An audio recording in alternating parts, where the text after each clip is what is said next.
हरे कृष्णा। जगद्गुरु श्रील प्रभुपाद महाराज की जय।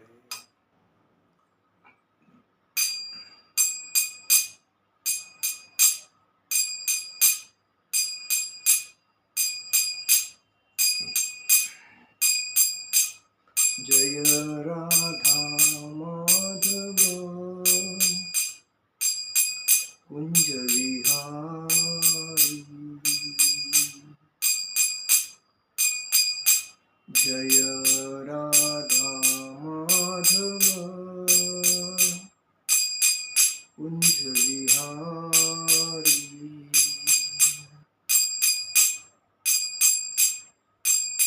गोपीजन वल्लभ गिरिवरधारी, यशोदानंदन ब्रज रंजन, यशोदानंदन ब्रज रंजन। यमुना तीरावनचारी, यमुना तीरावनचारी, जय राधा माधव कुंज विहारी। जय राधा माधव कुंज विहारी।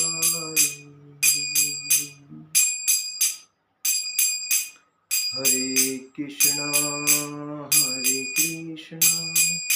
कृष्णा कृष्णा हरे हरे, हरे राम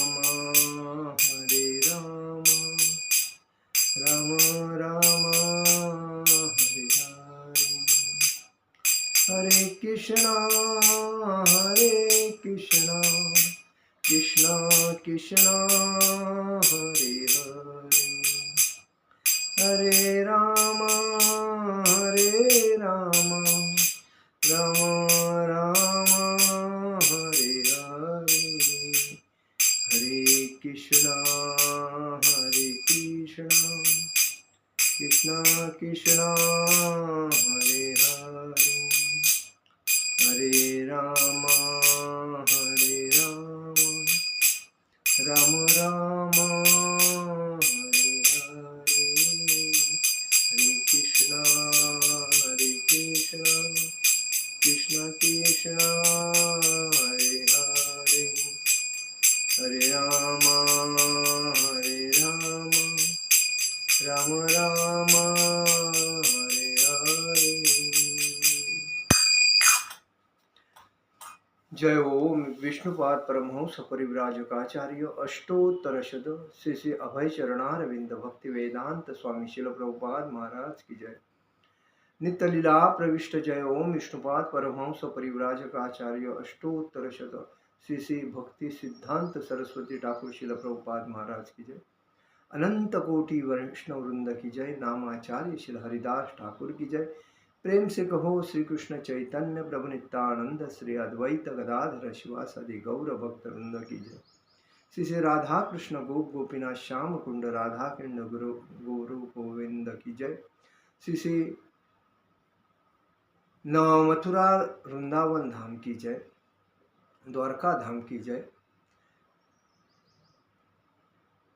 नवदीप धाम की जय, मायापुर नवदीप धाम की जय, बद्रीनाथ धाम की जय, अयोध्या धाम की जय, जगन्नाथपुरी धाम की जय, गंगा माई की जय, यमुना माई की जय, तुलसी महारानी की जय, हरिनाम संकीर्तन की जय, समवेद भक्त वृंद की जय, समवेद भक्त वृंद की जय, समवेद भक्त वृंद की जय। श्री गुरु गौरांग की जय। निताय गौर प्रेमानंदे हरि हरि बोल। ओम अज्ञानतिमिरान्धस्य ज्ञानाञ्जनशलाकया चक्षुरुमिलितेन तस्मै श्रीगुरुवे नमः। श्रीचैतन्यमनोभीष्टं स्थापितं येन भूतले स्वयं रूपकदा मह्यं ददाति स्वपदान्तिकं।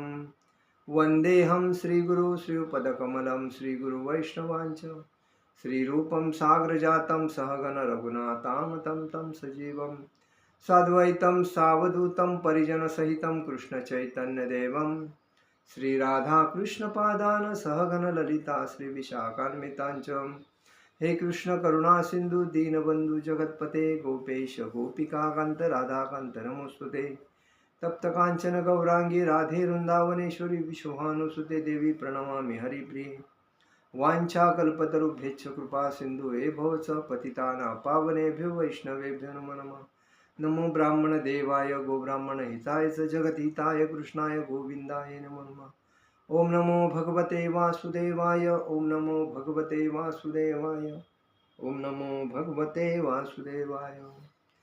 आप सभी को आज रामनवमी निमित्त मनपूर्वक हार्दिक हार्दिक शुभेच्छा। आज हमारी जो कथा है राम जी के ऊपर ही है। भगवान राम जी एक आज्ञाधारी, अपने पिताजी के आज्ञाधारी पुत्र थे, एकनिष्ठ थे और अपने पिताजी का उन्होंने आदेश मानकर वो जंगल में गए। किसके लिए? वनवास के लिए। क्यों गए? क्योंकि उनके पिताजी ने उन्हें आदेश दिया था, इसीलिए। तो कहने का मतलब है आज की जो परिस्थिति में जो अपने पुत्र होते हैं उनको अगर उनके पिताजी कोई आदेश देवे तो वो तो मानते नहीं हैं, क्योंकि वो सोचते हैं हमें भगवान ने जन्म दिया है एंजॉय करने के लिए, तो ये हमारे माता पिता हमको क्यों तकलीफ दे रहे हैं। ऐसे अगर वो आध्यात्मिक रहेंगे तो उनको ज्ञान होता है, क्योंकि वो भगवान की भक्ति करते हैं, संकीर्तन करते हैं, भगवान के बुक्स मतलब अध्ययन करते हैं शास्त्र का। तो उसमें माता पिता का आदर करना, वडीलधारी व्यक्ति का आदर करना, अपने से बड़ा जो भी व्यक्ति अपने साथ बात करता है उसका आदर करना उनको समझता है। लेकिन जिस वक्त वो अगर आध्यात्मिक नहीं रहेगा, भौतिक संसार में माया के जाल में फंसा रहेगा, तो उस व्यक्ति को ये जो माता पिता का जो आदर करना है उसके समझ में नहीं आता है। वो तो माता पिता को ऐसा ही सोचता है कि मेरे जैसे मेरे फ्रेंड है। माता और पिता ने हमें इस धरती पर जन्म देके ये सृष्टि का नज़ारा बताया, ये उनको मालूम नहीं पड़ता है। लेकिन भगवान राम जी ये अतिशय एकनिष्ठ थे, उनके ऊपर हम लोग चर्चा करें। रामायण ये जो कथा है ये हिंदू सनातन धर्म के सत्य, प्रेम, मित्रत्व, सेवक के धर्म की परिभाषा कहलाती है। पूर्ण पुरुषोत्तम जो भगवान है, राम जी है, कृष्ण जी है, तो ये जो थे राजा दशरथ के पुत्र भगवान राम। तो हम लोग बोलते हैं जय श्री राम, जय जय श्री राम, ऐसा बोलते हैं। तो जब जय श्री राम हम बोलते हैं तो हमारा सीना एकदम फूल जाता है, क्योंकि जय राम जी की जय बोलते हैं, जय श्री राम। तो ये जो मंत्र है, पति मतलब रघुपति राघव राजा राम, पतित पावन सीताराम, सुंदर माधव मेघ श्याम, जानकी जीवन राम राम, रघुपति राघव राजा राम, पतित पावन सीताराम, ये इतना सुंदर है कि हमें सुबह उठते ही गाना चाहिए। उसमें पुरुषोत्तम, मर्यादा पुरुषोत्तम राम जी थे, मर्यादा का उल्लंघन नहीं करते थे। आजकल लोग मर्यादा क्या है वही मालूम नहीं है, सीधा उल्लंघन करके निकल जाते हैं। उन्होंने अपने पिताजी का आदेश मानकर 14 साल के लिए वनवास के लिए चले गए। जब उनकी माता मतलब राजा दशरथ जी के 3 पत्नियां थी, उसमें कैकेयी जो भरत की माता थी, उस कैकेयी माते ने मंत्रा का सुनकर, मंत्रा ये आज समाज में इतना मंत्रा है कि पूछो मत। किसका क्या होता है उसके कान में गया तो उसने दूसरे को चढ़ाने को शुरुआत कर दिया, चाबी देने को स्टार्ट कर दिया। दूसरे का घर कैसा बर्बाद हो जाए और अपने से नीचे कैसा है उसके पीछे लोग लगे रहते हैं। तो मंत्रा का काम है, हर घर में मंत्रा होती है। कभी दुकान में जाते हैं, कभी जॉब में जाते हैं, कभी बिजनेस करते हैं, कभी कोई काम करने में, अगर कभी गारलान बनाती है या कोई कुछ भी काम करती है, दोनों एक ही साथ हो गए तो इनका एक दूसरे की कहानी चालू हो जाती है। उसने क्या किया, इसने क्या किया, फिर उसका कैसा होएगा, फिर इस तो अपना दिमाग भक्ति में कम, फाल मतलब जो नहीं चाहिए उस बातों में ज़्यादा ये मंत्रा का काम करती है। और कई कई जैसे घर में जो औरतें रहती हैं उनको भड़का के उनका घर बर्बाद करती है ये मंत्रा लोग। तो ऐसी मंत्रा थी। रामायण के 24,000 श्लोक है, उसमें मर्यादा पुरुषोत्तम राम वह कथा हनुमान से प्रसिद्ध है। प्रथम ये जो श्री राम जी की जो कथा है वो हनुमान जी ने लिखी थी। फिर महर्षि वाल्मीकि ने श्री राम के काल में ही महर्षि राम जी वाल्मीकि थे, उन ऋषि वाल्मीकि ऋषि ने उनके जीवन काल पर ये रामायण चरित्र लिखा था, ग्रंथ लिखा था। सर्वप्रथम श्री राम कथा भगवान श्री शिवजी ने अपने पार्वती को कही सर्वप्रथम। तो पार्वती माता को जब कह रहे थे शिवजी, तभी वह कथा एक कौवा पेड़ पर बैठ के सुन रहा था। कौवे ने वो कथा पूर्णता सुनी और वो सुनने के बाद कालांतर में उसका निधन हो गया शरीर छोड़ने के बाद। जब वो मनुष्य योनि में आया, उसका पुनर्जन्म हुआ, तभी वो काकभूषुंडी रूप में हुआ। काकभूषुंडी रूप में उसका जब जन्म हुआ तभी अपने शिष्यों को उन्होंने ये राम जी की कथा का प्रचार करना शुरू कर दिया। तभी राम कथा आध्यात्मक रामायण कथा प्रख्यात हुई। तभी राम कथा आध्यात्मिक प्रख्यात हो गई, विख्यात हो गई। श्री राजा दशरथ के 3 पत्नियां थी, एक कौशल्या, 2 सुमित्रा और 3 कैकेयी। कौशल्य का राम भाई बाई, कौशल्य का राम, ऐसा ये गाना भी है, गाते हैं लोग।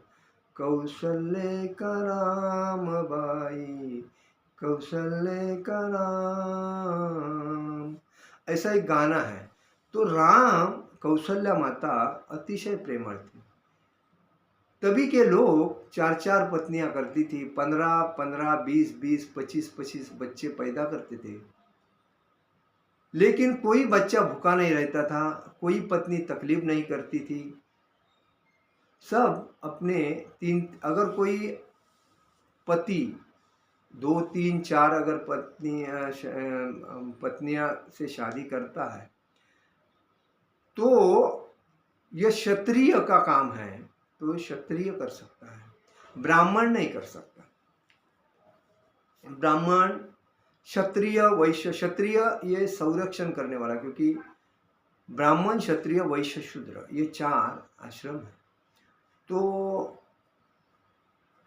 ब्राह्मण क्षत्रिय वर्ण जो है, ब्राह्मण क्षत्रिय वैश्य शूद्र, इसमें क्षत्रिय ये ब्राह्मण का, शूद्र का, वैश्य का संरक्षण करता है। तो वो क्षत्रिय होता है, मतलब लड़वैया होता है। तो उसका जो खून होता है गर्म होता है, तो उस बेसिस पे वो शादी कर सकता है। तो वैसे पूर्वी जो लोग मतलब आध्यात्मिक अदर अलग अलग लोग तभी दो तीन तीन चार शादी करते थे और बच्चे भी ज़्यादा उत्पन्न करते थे, पैदा करते थे। एक पत्नी से 5-6, कोई 8-10, कोई 12-15, कोई 20-25 ऐसे करते थे, क्योंकि उनका काम कोई ऐसा नहीं था खेती करना है।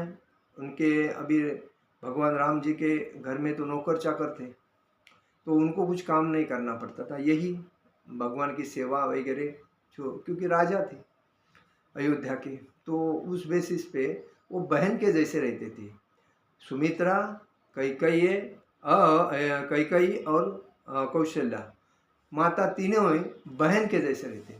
लेकिन जब उनके जीवन में मंथरा उनके घर में काम करने लगी, तो मंथरा ने अपनी चाल चालू कर दी और कहने लगी किसको, कैकेयी को, जब दशरथ ने आपसे कहा था योग्य टाइम पे मैं आपको कुछ दूंगा, तो अभी राम वनवास में जा रहा है, तो तू क्यों नहीं मांगती, राम को वनवास में क्यों नहीं भेज रही हो, क्योंकि तेरा पुत्र भरत राज सिंहासन का राजा बनेगा। मेरे को तो वो पसंद है, राम जी पसंद नहीं। ये मंथरा की चाल। आजकल हर जगह पे कोई अच्छा सेवा करता है, कोई अच्छा व्यक्ति रहेगा, कोई अच्छा उसके विचार रहेंगे, तो उसको देखते नहीं लोग, उसको बाजू करते, क्योंकि लोग अपना स्वार्थ बनाने के लिए दूसरे को बाजू करके अपना फायदा लेने के लिए आगे जाते हैं। तो उसमें चमचेगिरी आती है, थोड़ा पॉलिश करना अच्छा आता है, बड़प्पन करना आता है, कोई पोस्ट मिले तो, और थोड़ा सा डोनेशन, कोई किसको मदद, ऐसा होता रहता है। तो कोई अगर किसको मदद करता है तो उसको लगता है कितना आदमी अच्छा है, लेकिन वो किसके लिए मदद कर रहा है, अपने स्वार्थ के लिए, ये समझता नहीं। जब कोई आदमी किसी को मदद करता है तो समझ जाना चाहिए उसके पीछे उसका कोई कारण है, धोरण है। अगर बिना धोरण का कोई ना, देखिए कोई भी व्यक्ति किसी के काम में तब जाता है जब उसका उसके पीछे रीजन होता है। अदरवाइज कोई भी आदमी किसी को क्यों नहीं मदद कर रहा है, बोलता है टाइम ही नहीं। हाँ, उसको जब उसका काम रहेगा, उस व्यक्ति के पास टाइम इतना रहेगा कि पूछो मत। ये समाज का आज का वास्तविक है। तो कैकेयी ने अपने पुत्र भरत को सिंहासन मिलना चाहिए, इसलिए राजा दशरथ जी को विनंती की कि आपने मुझे एक वचन दिया था। जैसा कि राम जी का शादी अभी अभी हुआ था सीता मैया से, जो सीता मैया ये सुंदर, उदार और पुण्यात्मा थी। वह एक राजा की पुत्री थी। भगवान राम जी उसको स्वयंवर में, इतने राजा थे, स्वयंवर में जब धनुष्य बाण उठाने का सब राजा को आमंत्रण किया था, उस टाइम कोई भी वो धनुष्य उठा नहीं सका। तो जब महर्षि वशिष्ठ, उनके गुरु थे राम जी के, उन्होंने जब राम जी को कहा कि आप मंत्र बोल के प्रणाम करके उस धनुष्य को उठा सकते हो, और गुरु को नमस्कार करके जब उन्होंने वो धनुष्य उठाया तो उठा। रावण जैसे व्यक्ति को वो धनुष्य नहीं उठा था। रावण भी गया था सीता को स्वयंवर में, और बाकी हजारों राजा थे, लेकिन जब सीता ने जब राम जी को देखा तो राहनीमान सादी थी, उच्च विचार भगवान थे। आज समाज में वही है, जो शादी राहनीमान रखता है, उच्च विचार सरणी रखता है, वही आदमी कुछ करता है। नहीं तो लोग जो है दिखावा के लिए राहनीमान उच्च और विचार साधा। राहनीमान सादी होनी चाहिए और विचार उच्च होना चाहिए। इसके विपरीत विरुद्ध राहनीमान उच्च, विचार साधे। मुझे क्या मिलेगा, मेरे परिवार का भला होएगा, बस हो गया। बाजू वाला क्या कर रहा है, उसको नौकरी है, उसका घर परिवार चल रहा है, नहीं चल, भले मैं कमाया हुआ खराब भी हो जाएगा चलेगा, लेकिन मैं दूसरे को दूंगा नहीं। मैंने कमाया, मेरी मेहनत, ऐसा बोल बोल के लोग घर में पैसा जमा करके रखते। अभी अभी मैं देखा था, जज लोग अपने घर में कैश रखते थे। ऐसे जज, मतलब जज को देवता मानते हैं समाज में, और लोग उनसे न्याय मांगने जाते हैं। और ये लोग इतने चोर होते हैं, जैसा कि पुलिस, डॉक्टर, वकील, जज। अक्षरशः किसके वजह से समाज खराब होता है? लोग पैसे के पीछे, क्योंकि लोग ऐसे उच्च अधिकारी ईमानदार नहीं होने से समाज खराब होता है। समाज को लूटने वाले कौन होते हैं? यही लोग होते हैं। और इसी वजह से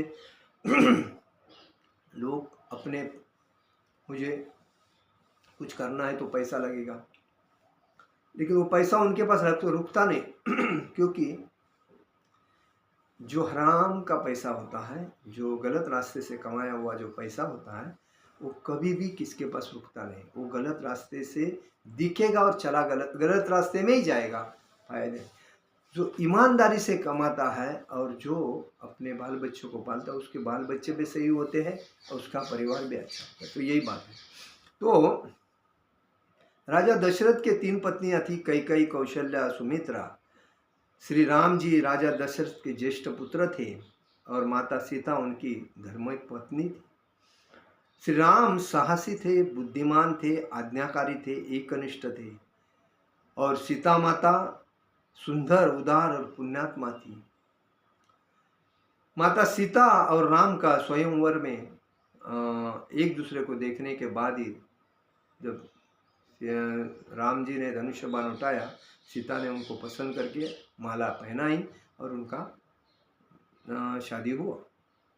राजा दशरथ के 3 पत्नियां थी, लेकिन संतान नहीं थी।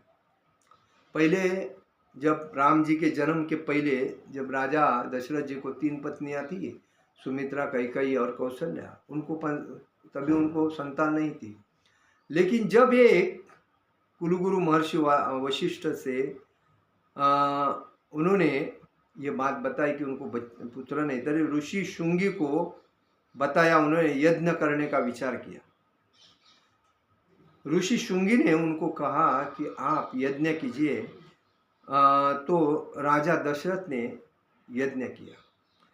यज्ञ में पूर्णाहुति दे रहे थे, उसी समय अग्निदेव प्रसन्न हुए और प्रकट होके उन्होंने एक अग्नि से एक खीर का लोटा उनके हाथ में दिया। और तत्पश्चात वो खीर का जो लोटा था, वो कहा ऋषि शुंगी ने कि इसके अंदर जो खीर है वो आप तीनों पत्नी को खिला दो। तो उन्होंने 3 पत्नियों को बांटने के लिए कहा। तो तीनों पत्नियां ने वो खीर खाने के बाद चैत्र मास शुक्ल पक्ष में नवमी के दिन प्रथम राम जी का जन्म हुआ, कौशल्या की गोद से। तो उस टाइम राम, उसके बाद कौशल्य का राम, कैकेयी का भरत और सुमित्रा माता के लक्ष्मण और शत्रुघ्न, ये 4 पुत्र उनको हुए। लंकाधी राज रावण ने तपस्या करके ब्रह्मा जी से अमरत्व होने का वरदान मांगा था। जैसा हिरण्यकश्यप ने ब्रह्मा जी से वरदान मांगा था, वैसा ही रावण ने भी ब्रह्मा जी से कितना साल, हजारों साल तपस्या करने के बाद राम जी के गुरु महर्षि वशिष्ठ नहीं थे, विश्वामित्र थे। तो यज्ञ की रक्षा के वक्त तांडव, जब यज्ञ चल रहा था तभी वहां तांडव कर रहे थे राक्षस, सुबाहु आदि, ताड़का सुबाहु आदि राक्षस यज्ञ में व्यक्ति ला रहे थे। तो उनकी रक्षा करने के लिए राम जी ने ताड़का सुबाहु राक्षसों का वध किया था। जनकपुर के राजा, जनक राजा की पुत्री सीता माता थी। उन्होंने स्वयंवर में, मिथिला गांव जो है बिहार में, उसी में स्वयंवर हुआ था। तो जब राम जी ने, जब वो राम जी को जब आमंत्रण, विश्वामित्रा जी को जब आमंत्रण दिया था, तब वो अपने शिष्यों को लेके उधर गए थे और तभी उन्होंने वो धनुष्य बाण जो उठाने का, जो स्वयंवर था उसमें धनुष्य बाण उठाना था और सीता को प्राप्त करना था, वो अपने विश्वामित्र गुरु के आदेश से ही श्री राम जी ने वो कार्य किया था। तो उसके बाद जब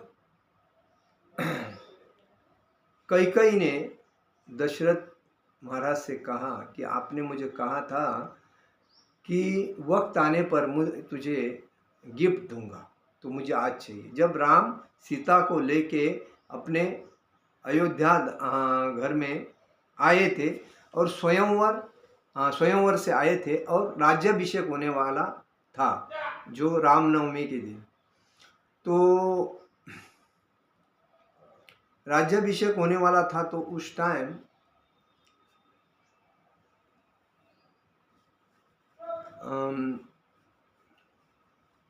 हाँ, आज के दिन ही राम जी का जन्म हुआ था, बराबर रामनवमी। तो गुड़ी पड़वा के दिन उनका राज्याभिषेक होने वाला था, जो हिंदू चैत्र शुक्ल पक्ष में। तब तक मंथरा ने कैकेयी को भड़का के भेजा कि दशरथ से आप वर मांग सकती हो। तो क्या वर मांगना है? तो ऐसा वर मांगो कि राम को वनवास और भरत को राज सिंहासन। तो मंत्रा बोली मैं ऐसा नहीं कर सकती हूँ। नहीं, तुमको करना पड़ेगा तुम्हारे बच्चे के लिए, पुत्र के लिए, क्योंकि तुम्हारा पुत्र राजा बनेगा तो तुमको अच्छा नहीं लगेगा।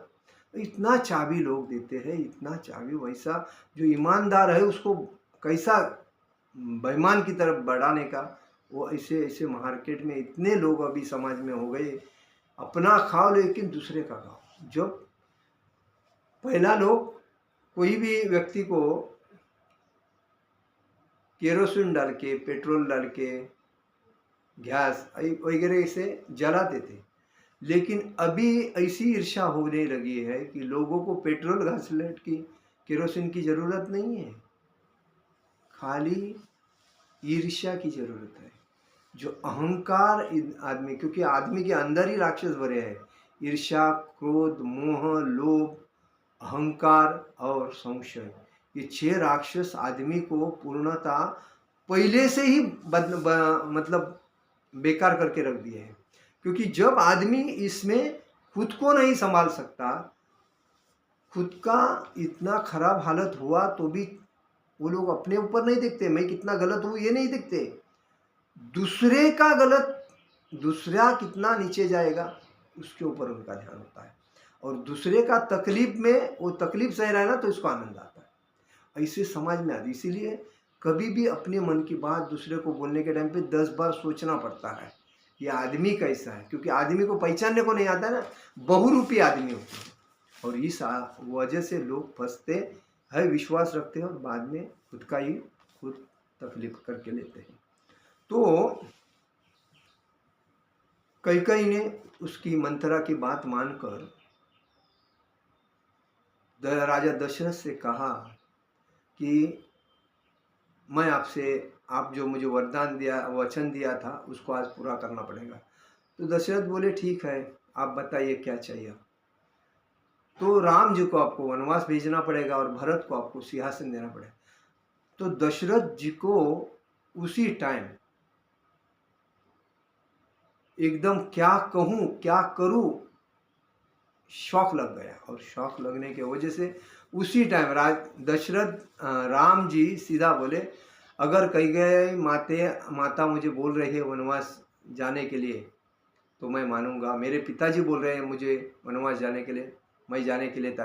तुरंत निकाल के अपने जेवर वगैरह सब वस्त्र वगैरह निकाल के एक धोती के ऊपर धनुष बाण लगाकर अकेले चलने लगे। तभी उनकी पत्नी सीता ने जब देखा कि मेरे पति जा रहे हैं तो मैं इधर रह के क्या करूँगी, तो उन्होंने अपने पूरे वस्त्र अलंकार वगैरह सब सुंदर वस्त्र अलंकार जो सब एक साइड में लेकर सिंपल सादी साड़ी पहन के अपने पति के साथ सीधी चले गए। उसके बाद लक्ष्मण ये सेवक है और उसने हमेशा अपने भाई की रक्षा की है, सेवा की है। तो वो बोला मेरा भाई अगर वनवास में जा रहा है, मेरे पिताजी ने माताजी ने मुझे कहा है कि राम जी की सेवा ही तुम्हारा सब कुछ है, तो मैं इधर रह के क्या करूँगा, मैं मेरे भाई की सेवा करने के लिए जंगल में जाऊँगा। तो राम जी ने कहा आप मेरे साथ मत आओ, आप क्यों आ रहे हैं मेरे साथ? लक्ष्मण, आपकी तो पत्नी है माँ उर्मिला, तो वो क्या करेगी? तो उसने कहा वो घर में रहेगी, उसका कोई टेंशन मत लो, लेकिन मैं आपको छोड़ूंगा नहीं, मैं आपकी सेवा करूंगा। उसके बाद सीता माता बोली मैं तो अकेली ने पति के सिवा तो रह नहीं सकती, माता पिता ने मुझे यही सिखाया है जिधर पति जाएगा उधर तुमको जाना है। जब पति की जैसा पति करेगा उसको सहकार्य करना है, उसको उलट बोलना नहीं है, उसके आगे कुछ करना नहीं, उसको गलत उलट जवाब नहीं देना है। मैं पतिव्रता हूँ और पति के साथ रहना मेरा जन्म का बनना सिद्ध हक है, और यही है जैसा पति कहेंगे वैसा मैं करूँगी, लेकिन पति के साथ रहूँगी। ऐसा बोल के वो तीनों राजी हो गए। उन्होंने अरण्य जंगल में मतलब वनवास जंगल में जाने के लिए कभी तीनों को लेके राम जी चले गए, और वहाँ जाकर उन्होंने राम जी की पत्नी सीता थी, लक्ष्मण की पत्नी उर्मिला थी, और भरत की पत्नी माधवी थी, और शत्रुघ्न की पत्नी श्रुतकीर्ति थी। तो उनका चारों का विवाह हुआ था। और जब जंगल में गए थे तभी रावण ने सीता माता को स्वयंवर में देखा था, तो उसको बहुत पसंद थी, और पसंद होने की वजह से वो चाहता था कि मुझे ये मेरी पत्नी बने। तो उसने एक ऋषि का वेश बदली करके उसको जब मालूम पड़ा, पंचवटी में, महाराष्ट्र में नासिक में पंचवटी है, वहाँ जब वो वेश बदल के लंका से आया तो उस टाइम जंगल था उधर, अभी तो उधर सब कुछ डेवलप हुआ। तो सीता माता से कहा मुझे भिक्षा दो। तो सीता माता बोली मुझे लक्ष्मण ने कहा है इस रेशा से आगे नहीं जाना, अगर इस रेशा को पार करके अगर मैं जाऊंगी तो मुझे तकलीफ होगी। तो ऋषि अगर कोई, हम लोग बोलते हैं साधु संत येती घरात तोची दिवाळी दसरा, मराठी में कहावत है, जो साधु और संत जब घर में आते हैं तो उनका आदर सत्कार करना चाहिए, उनको उनकी सेवा अच्छी तरह करनी चाहिए, उनको खान पीन वस्त्र दान धर्म देना चाहिए, उनका आदर करना चाहिए। तो ये जो संस्कार अपने माता पिता ने दिए थे उस बेसिस से ये साधु बहिरूपी है, वेश बदल के मुझे तकलीफ देने आया, वो उसने जाना नहीं, वो साफ मन की थी। तो बाद में उसने कहा अगर माँ आप इस रेशे से आगे नहीं आऊँगा, मैं तो इधर से आगे नहीं जाऊँगा, क्योंकि रावण को उसको भगा के लेके जाना था। इसलिए उसने उसको कहा आपको रेशा से आगे आना पड़ेगा, नहीं तो मैं इधर से चला जाऊँगा। तो उसका नाइलाज होकर उसको रहा नहीं गया, वो घर में अंदर जाके कुछ चावल वगैरह लेके आके उस ऋषि को देने लगे। तो लक्ष्मण रेखा पार करके चले गए। तो पार करने के बाद रावण ने उसको उठा के लंका में चला गया। और राम जी जब सीता माता वन में गई थी, तभी उनको हरण एक सामने आया था। हरण ये किसने, रावण ने ही भेजा था, क्योंकि राम जी सीता से अलग हो जाए, लक्ष्मण सीता से अलग हो जाए और मुझे सीता को भगा के लेके जाने को मिले। तो हरण सीता माता को बहुत पसंद आया, इस वजह से उन्होंने कहा स्वामी जी मुझे ये हरण चाहिए। तो जैसा हरण चलता गया उसके पीछे राम जी चलते गए, क्योंकि वो भगवान थे, उनको मालूम था। फिर भी उन्होंने एक गृहस्थ का जीवन क्या होता है, अपनी पत्नी की सेवा करना, पत्नी का जीवन क्या होता है, पति की सेवा करना। तो उसके हरण को पकड़ने के लिए वो जो चले गए, तो उधर तो उन्होंने जाते वक्त लक्ष्मण को कहा था मैं हरण को पकड़ के लाऊंगा, तब तक आप सीता को छोड़ना नहीं, और कहा इधर भी जाना नहीं। तो लक्ष्मण अपने भाभी की सेवा कर रहा था, देख रेख कर रहा था। लक्ष्मण ने कभी भी अपने भाभी की चेहरा कैसा है ये कभी ऊपर नजर करके नहीं देखा था।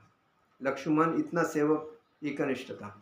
उन्होंने हमेशा सीता माता के चरण पे ही देखकर बात की।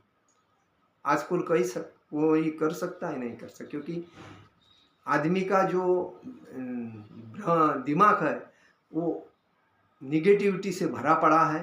और कोई महिला घर की, इसीलिए शास्त्र में कहा गया है भागवतम में, अपनी पुत्री रहे, अपनी बहन रहे, अपनी माता रहे, जब व्यक्ति उधर बैठा है तो उसके बाजू में नहीं बैठना चाहिए। पुत्री मतलब लड़की, बहन और माता, उसकी माता आई, तीनों ने अपना लड़का भी रहे, तरुण लड़का है या अपना हस्बैंड है या अपना पिताजी है और अपना भाई है, उनके साथ एक पलंग पे नहीं बैठना चाहिए, क्योंकि व्यक्ति की इंद्रियां इतनी तेज एक्टिव हो जाती है, लेकिन वो बोल नहीं सकते। जैसा सृष्टि रचने के टाइम पे ब्रह्मा जी ने सरस्वती की पहली उत्पत्ति की, तो उन्होंने जब उत्पन्न किया सरस्वती को ज्ञान की देवता बल्कि, तो उन्होंने देखते ही ब्रह्मा जी की इंद्रिय पूर्ण एक्टिव होके आकर्षित करने लगी कि मुझे इससे शादी करनी है, मुझे इसको पत्नी बनाना है। तो ऐसा बल्कि सब उनके पुत्र उनको हंसने लगे, अरे कैसा आप एक ब्रह्मा जी सृष्टि के रचयिता और आप ऐसा करेंगे तो लोग क्या कहेंगे। तो कहने का मतलब है, शास्त्र में कहा है कभी भी पुरुष व्यक्ति ने अपने बाजू में पत्नी के साथ तो बैठ सकता है, क्योंकि वो पत्नी के साथ जो अपने इच्छा के अनुसार चल सकता है, लेकिन बहन, माता, आई और बेटी, इनके साथ नहीं बैठ सकता है, क्योंकि उसकी जो इंद्रियां होती है वो एक्टिव होती है। तो इसीलिए कभी भी हम लोग किधर आए थे, तो कहने का मतलब है, तो रावण ने वेश बदलकर सीता को अपहरण करने का काम किया। जो लक्ष्मण कभी भी अपने भाभी सीता के चरण पे देख के बात करते थे, ऊपर कभी उठ के नजर नहीं देखा था। सीता माता का कैसा दिखती है, चेहरा कैसा है, नहीं देखा था। लेकिन उसी टाइम जब राम जी चले गए और लक्ष्मण सीता माता को छोड़ के नहीं जा रहा था, तभी सीता माता ने लक्ष्मण को ये कहा, देखो आप मेरे ऊपर ज़्यादा ध्यान दे ज़्यादा ध्यान दे रहे हो, इसका कारण क्या है कि आप मुझे पसंद करते हो इसीलिए नहीं जा रहे हो ना? भाई के पश्चात मुझे चाहना चाहते हो। तो लक्ष्मण को इतना शर्मिंदा लक्ष्मण हो गया, इतना अपमान हो गया कि मैं माता के समान भाभी को मानता हूँ। भाभी मेरी माँ है और माँ ऐसी मुझे कहेगी तो मेरा क्या होगा? तो उसके रहा नहीं गया और तभी उसने नाविलाज जस्तव उसने लक्ष्मण रेखा खींचकर उसे कहा, भाभी माता आप इस रेखा को क्रॉस करके मत जाइए, मैं आने तक। और तभी वो राम जी को ढूंढने चला गया। तब तक रावण आके सीता को अपहरण करके लंका में लेके गए। और उसी टाइम जब जंगल में जो थे उन्होंने देख देख के, जैसा राम जी जा रहे थे वैसा गरुड़ पक्षी अलग अलग उनके सहकार्य उनको किया। बाद में हनुमान जी मिले उनको जंगल में, वही घूमते घूमते, तो हनुमान जी ने उनको सपोर्ट किया। बाद में उनकी रावण की बहन भी आई थी शर्पुणखा, तो वो कहती थी लक्ष्मण को मेरे से शादी करो, आप मुझे बहुत पसंद है। तो लक्ष्मण ने कहा मेरी शादी हुई है, मेरी पत्नी उर्मिला घर में है, मुझे शादी नहीं करना है।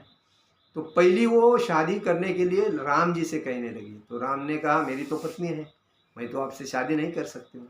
लक्ष्मण से बोलो, लक्ष्मण की पत्नी नहीं है। तो लक्ष्मण को आया गुस्सा, उसने बोला मेरी तो शादी हुई है और वापस मेरे से तुम ऐसा कर रही हो। तो लक्ष्मण ने अपने धनुष्य बाण से शर्पुणखा का नाक कान काट दिए। तो वो नाक काटने के बाद सीधे अपने भाई के पास गई। तो भाई के पास जाकर भाई को कहा मेरा ऐसा ऐसा हालत लक्ष्मण ने किया है।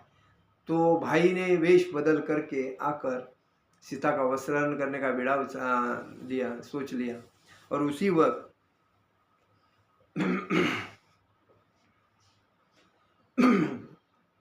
किष्किंधा कांड, यहाँ जो स्थान है उधर भगवान राम जी से हनुमान मिले थे।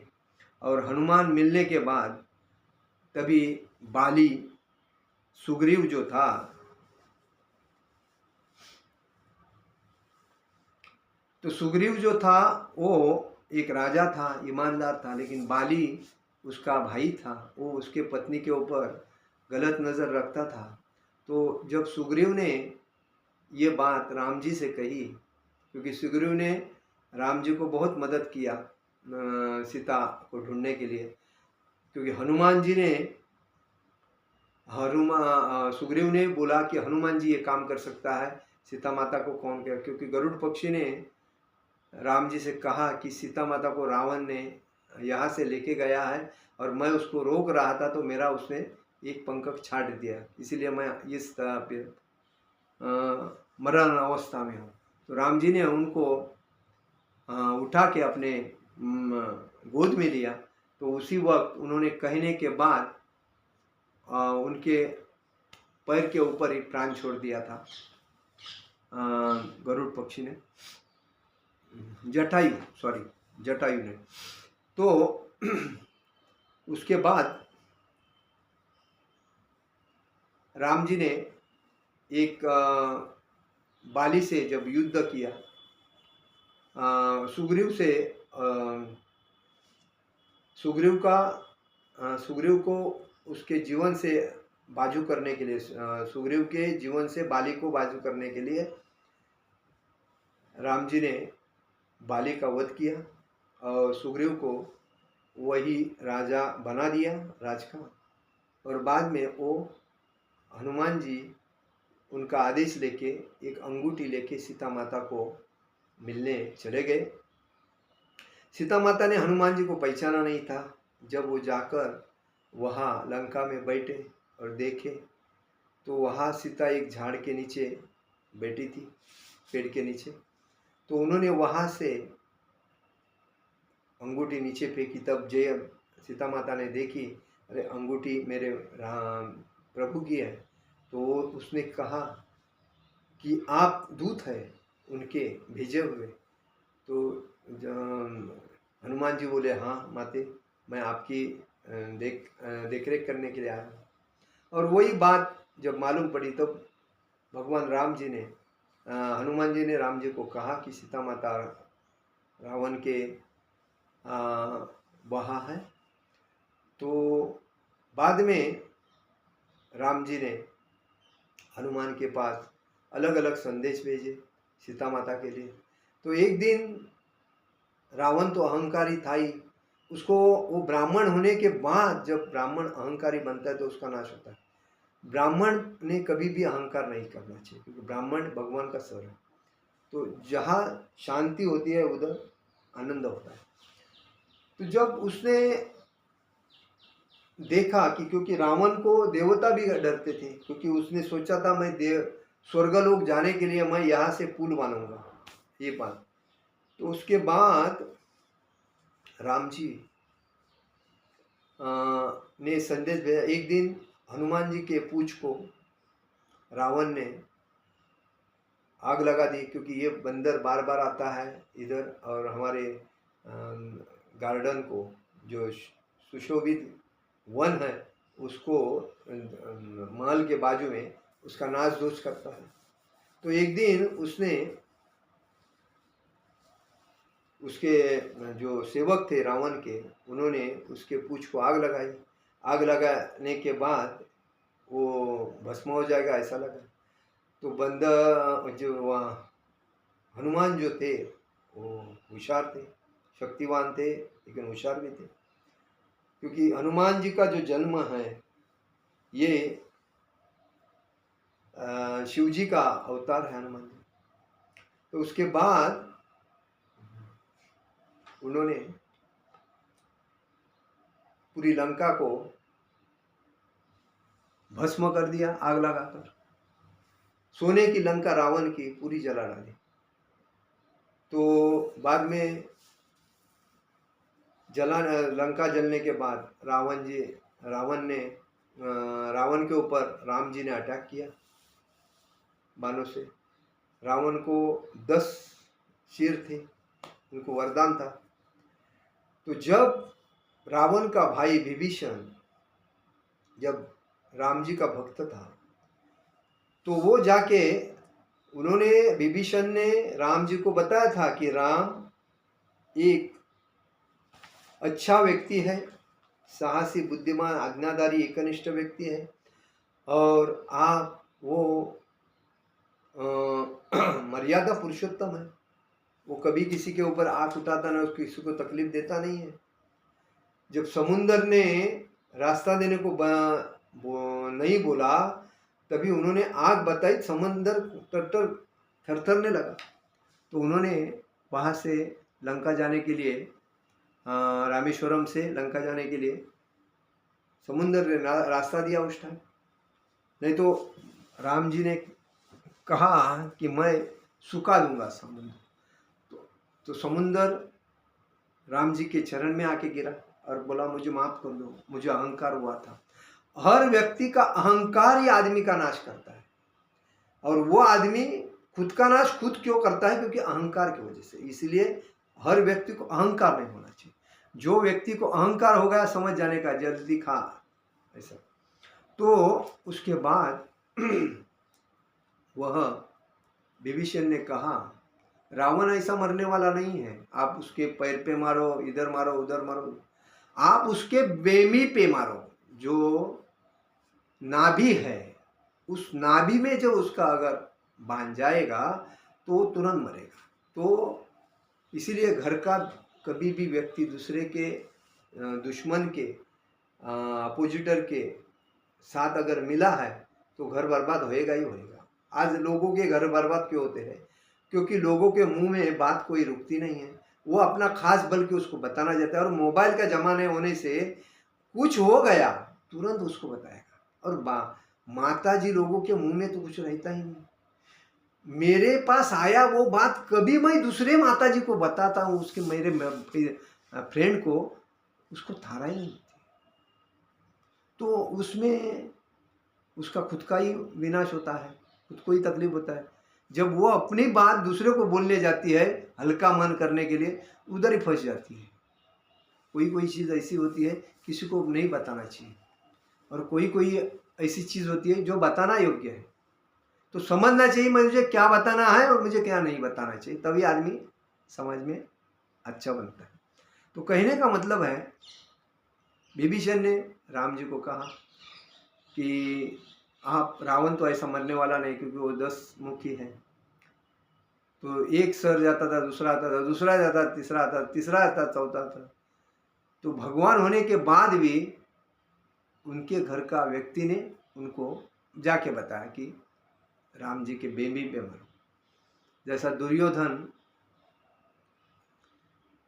दुर्योधन भीम के साथ युद्ध कर रहा था कुरुक्षेत्र में, लेकिन भीम से भी ज़्यादा शक्तिमान दुर्योधन लगता था, क्योंकि उसकी माता जो थी, उस माते ने उसको शक्तिमान बनाया था, क्योंकि उसकी माता तपस्वी थी। उसने कहा था अपने पुत्र को, तू मेरे सामने पूरा नंगा हो क्या, तेरे शरीर में एक भी वस्त्र नहीं चाहिए, कुछ नहीं चाहिए, नंगा। जब भगवान को मालूम पड़ा ये अगर निवस्त्र जाएगा, ये पूर्ण पोलाद हो जाएगा, तो इससे 5 पांडव हार जाएंगे। तो भगवान ने, क्योंकि भगवान को अंतर्यामी होने की वजह से सब मालूम पड़ता है कौन क्या करेगा क्या नहीं, भगवान ने तुरंत जाके रास्ते में दुर्योधन को रोका और दुर्योधन को कहा, अरे दुर्योधन, क्या पूर्ण निवस्त्र हो के माँ के सामने जा रहे हो? आप इतने बड़े हो और इस उम्र में आपने, माताजी ने कहा निवस्त्र हो के आना, तो मुझे माताजी का सम्मान करना चाहिए।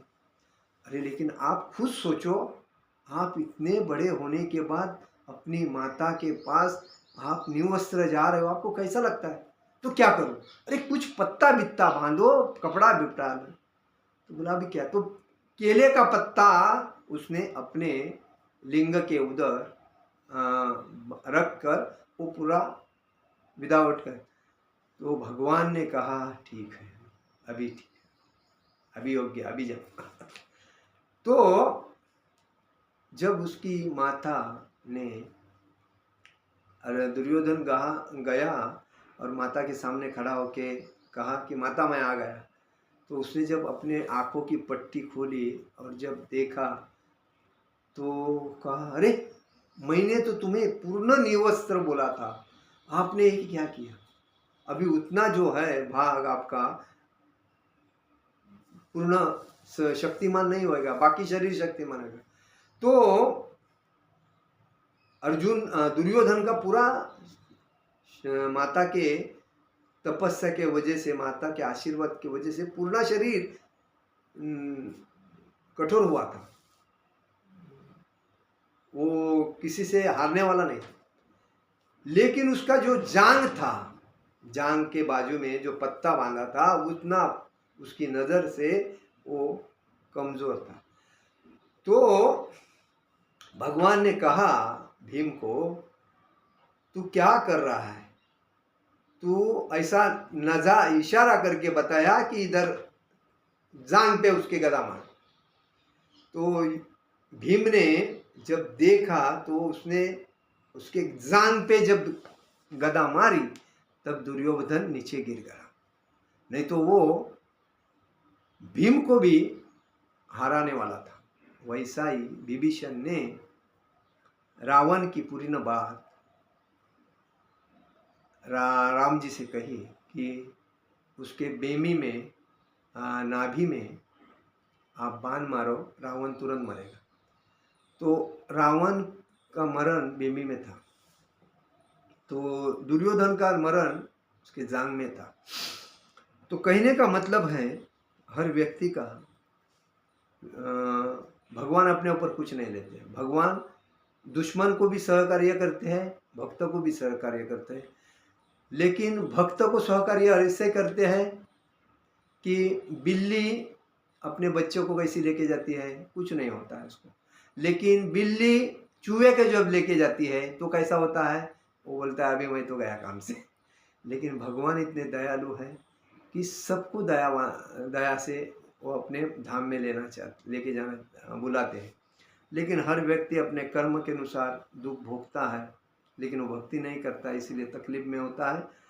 तो विभीषण ने कहने के बाद राम जी ने जब बाण मारा तो रावण धरती पे गिर गया और उसका रावण का खेल पूरा खलास हुआ। उसके बाद राम जी ने लंका का राजा विभीषण को बनाया। तो आज लोग चमचेगिरी करके अपना जो भला करते हैं तो वैसे ही लोग करते हैं। तो दूसरे का बुरा करके अपना फायदा कैसा हुआ ऐसा करते हैं लोग। लेकिन कितने दिन टिकता है, ज़्यादा दिन टिकता नहीं। एक दिन उनकी भी असलियत सामने आ जाती है लोगों की, तो उसमें तकना। तो कहने का मतलब है राम जी मर्यादा पुरुषोत्तम थे, मर्यादा का उल्लंघन नहीं करते थे। आज अपने हर बच्चे ने ये आत्मसात गुण करने चाहिए। कभी अपने वडीलधारी व्यक्ति को अपने से बड़ा उसका आदर करना चाहिए, क्योंकि सनातन धर्म सनातन वर्णाश्रम जो धर्म है उसमें शास्त्र, साधु संत और सेवा भक्ति इसको ज़्यादा मानती है। क्योंकि घर जिस व्यक्ति को में संस्कार, संस्कृति, आध्यात्मिकता नहीं है वो घर कुछ काम का नहीं है इस समाज में, वो होके भी ना है। जैसा कि जो लड़का आध्यात्मिकता का ज्ञान नहीं है, वो भले वो बड़ा क्वालिफाइड है, सीखा है, पढ़ाई किया है, एमडी है, एमबीबीएस है और कुछ है, डिग्रियाँ बहुत लिया है और उसको आध्यात्मिक ज्ञान नहीं, वो पैसा बहुत कमा रहा है लेकिन वो किस काम का है, उसका जीवन ही व्यर्थ है। क्यों? क्योंकि वो भगवान के लिए कुछ नहीं कर रहा है और भगवान की भक्ति नहीं करता, तो उसका अगला जीवन क्या है? गरीबी में। वो वो कमाएगा, वो रेस का घोड़ा बना है, बहुत आगे गया है, पैसा बहुत कमाया। आज लोगों को लगता है पैसा है तो सब कुछ है, पैसा नहीं तो सब कुछ पैसा नहीं है, सब कुछ पैसा नहीं है, सब कुछ भक्ति है। और जिसको भक्ति, इसीलिए डॉक्टर जब मरने के टाइम पे बोलते हैं पेशेंट लास्ट स्टेप में है, अभी हमारे हाथ में कुछ नहीं, भगवान के हाथ में है। अगर उसको भगवान की भक्ति उसने की है तो भगवान ही उसको तार सकता है। तो ऐसे कितने लोग हैं जो भगवान की भक्ति करने के बाद डॉक्टर ने छोड़ा है इसका जिंदा रहने का विश्वास, लेकिन भगवान ने अपने भक्त को जिंदा रख के उससे भक्ति करवा के ली है। ऐसे कितने? तो कहने का मतलब है हमें आध्यात्मिकता के ऊपर ध्यान देके हमारे धर्म का रक्षण करने के लिए हमें हमेशा हमारे सनातन धर्म का जो आचरण है उसको आत्मसात करना चाहिए। जैसा धोती कुर्ता पहनना चाहिए, तिलक लगाना चाहिए, अपने बड़े का आदर करना चाहिए, भगवान को भोग लगा के प्रसाद ग्रहण करना चाहिए, बाहर का कोई भी चीज़ नहीं खाना चाहिए और हमेशा मंदिर में जाके भगवान के सामने नतमस्तक होके उनके आभार मानने चाहिए कि मुझे आपने जन्म दिया है इस सृष्टि में, मैं एक भाग्यवान हूँ जो कि आपके वजह से मैं ये इधर हूँ, आपकी सेवा भक्ति प्रचार करता रहूँ और जीवन को सार्थक करूँ। यही है। तो हमें मर्यादा पालन करके मर्यादा पुरुषोत्तम बनना है। हरे कृष्ण कृष्ण कृष्ण हरे हरे, हरे राम राम राम हरे हरे। जगत गुरु शिल प्रभुपाद महाराज की जय, परम पूज्य लोकनाथ स्वामी महाराज की जय। निताय गौर प्रेमानंदे, हरि हरि बोल।